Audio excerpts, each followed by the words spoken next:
Hello， 大家好，我是刘毅。今天我们做到凉拌西葫芦。凉拌西葫芦不一样的做法，这样吃着下饭又下酒。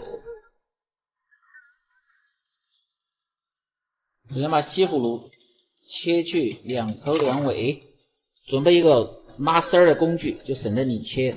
如果说没有这个呢，可以直接把它切成细丝儿也可以。先把这个西葫芦拉成细丝儿，这个东西很好用的。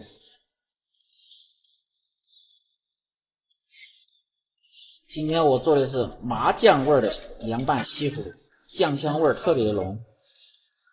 刮到里边西葫芦这个芯儿可以不用了，然后把这个稍微掰一下子，这样把它撕的一个个的，像不像面条？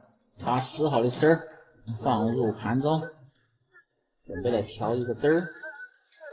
好，开始调汁儿，准备蒜子2颗，拆破剁成蒜泥。做凉拌菜，蒜泥一定要剁细点，越细越好，剁成这样就可以了。放入小盆中，切点小葱花，再切点香菜，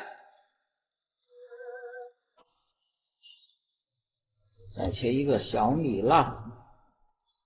开始调味，放入1勺芝麻酱，放入1品香酱油、陈醋、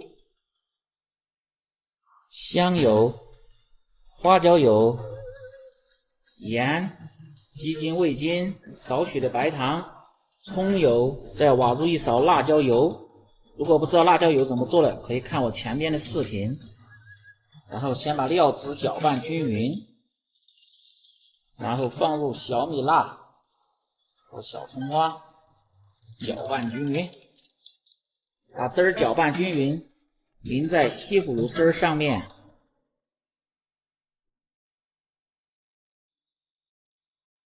然后再撒入小葱花，放入香菜，凉拌西葫芦就做好了。